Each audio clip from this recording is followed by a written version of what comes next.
അറബി ഭാഷയിൽ യാ ലൈറ്റ് എന്ന ഒരു പദപ്രയോഗമുണ്ട്. എന്തിനാണത് പ്രയോഗിക്കുക എന്നറിയോ? ഒരിക്കലും സംഭവിക്കാൻ സാധ്യതയില്ലാത്ത കാര്യങ്ങൾ ആഗ്രഹിക്കുന്നതിനാണ് യാ ലൈറ്റ് എന്ന് പറയുക.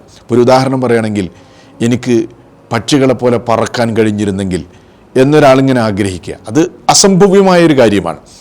ഇതേപോലെ ജീവിച്ചിരിക്കുന്ന സമയത്ത് ഒരു നല്ല വാക്ക് പറയാനോ വിട്ടുവീഴ്ച ചെയ്യാനോ ക്ഷമിക്കാനോ ഒന്നും തയ്യാറാകാതെ ആ മനുഷ്യൻ മരിച്ചതിന് ശേഷം നമ്മൾ പറയുകയാണ് യാ ലൈറ്റ്, ഒന്ന് സംസാരിക്കാൻ കഴിഞ്ഞിരുന്നെങ്കിൽ, ഒന്ന് മിണ്ടാൻ കഴിഞ്ഞിരുന്നെങ്കിൽ, നന്നായിരുന്നെങ്കിൽ എന്ന നമ്മുടെ ആ ആഗ്രഹം, നമ്മുടെ ആ വാക്ക്, ആ യാ ലൈറ്റ് എന്ന പദപ്രയോഗം ആ യാത്രയായ മനുഷ്യനെ ഒരിക്കലും തിരിച്ചു കൊണ്ടുവരാൻ ഉപകരിക്കുകയില്ല എന്ന് നമ്മൾ മനസ്സിലാക്കണം.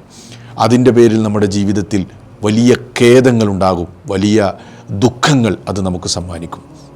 അതുകൊണ്ട് നമ്മൾ മനസ്സിലാക്കേണ്ട ഒരു കാര്യം എന്താണെന്ന് ചോദിച്ചാൽ, ക്ഷമിക്കുക, വിട്ടുവീഴ്ച ചെയ്യുക. അത് മനോഹരമായ കാര്യമാണ്. നമ്മുടെ ജീവിതത്തിൽ ഒരിക്കലും തിരിച്ചു വരാത്ത മനോഹരമായ നിമിഷങ്ങളാണ് അത് നമുക്ക് സമ്മാനിക്കുക.